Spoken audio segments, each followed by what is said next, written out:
வணக்கம். நெல்லை அக்ஷய பாத்திர சேனல்ல இன்னைக்கு நாம பட்டர் முறுக்கு எப்படி செய்யறதுன்னு பார்க்கலாம் வாங்க. பட்டர் முறுக்கு செய்யறது ஈஸி, நல்ல சுவையா மொறுமொறுன்னு இருக்கும். இதுக்கு தேவையான பொருட்கள் இப்ப பார்க்கலாம். இந்த டம்ளர்ல நீங்க 2 டம்ளர் பச்சரிசி மாவு எடுத்துக்கிட்டீங்கன்னா 1/2 டம்ளர் கடலை மாவு, 1/4 டம்ளர் பொட்டுக்கடலை மாவை சலிச்சு எடுத்து வச்சுக்கோங்க. 1 ஸ்பூன் ஜீரகம், உப்பு தேவைக்கேற்ப, 2 ஸ்பூன் வெண்ணெய் எடுத்துக்கோங்க. இப்போ நம்ம பட்டர் முறுக்கு செய்ய ஆரம்பிக்கலாம்.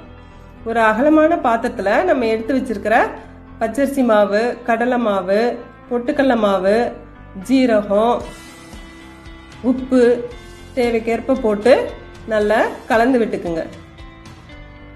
அப்புறம் எடுத்து வச்சிருக்கிற வெண்ணெயும் போட்டு நல்லா சேர்ந்தாப்புல கலந்து விட்டுட்டு கொஞ்சம் கொஞ்சமாக தண்ணி ஊற்றி மாவை நல்லா கிளறி பிசைஞ்சு விட்டுக்குங்க. முறுக்கு மாவு பதத்துக்கு நல்லா சேர்ந்தாப்புல பிசைஞ்சுக்குங்க.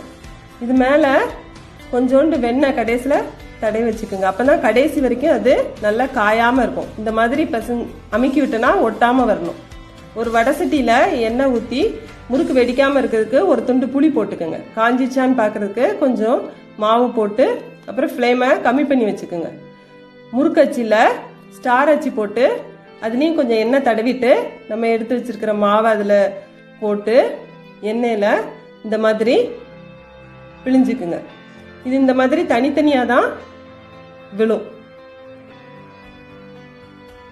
இந்த மாதிரி வடை சட்டியில் நிரம்புறது வரைக்கும் பிழிஞ்சு விட்டுக்குங்க. பிழிஞ்சிட்டு எண்ணெயோட கொஞ்சம் கம்மியானதுக்கப்புறம் கரண்டி வச்சு அடுத்த சைடு திருப்பி விட்டுக்குங்க. மாவு உங்களுக்கு புளியிற கஷ்டமாக இருந்ததுன்னா கொஞ்சம் தண்ணி தெளித்து லைட்டாக மாவை பிசைஞ்சு பிழிஞ்சுக்குங்க.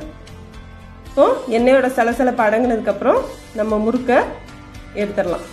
இதே மாதிரி எல்லா மாவையும் பிழிஞ்சு எடுத்துக்கோங்க. சுவையான பட்டர் முறுக்கு ரெடி ஆயிடுச்சு. இந்த பட்டர் முறுக்கை நீங்கள் வீட்டில் செஞ்சு பார்த்துட்டு எப்படி இருக்குன்னு கமெண்ட் பண்ணுங்கள். இந்த வீடியோ உங்களுக்கு பிடிச்சிருந்ததுன்னா லைக் பண்ணுங்கள், சப்ஸ்கிரைப் பண்ணுங்கள். நன்றி, வணக்கம்.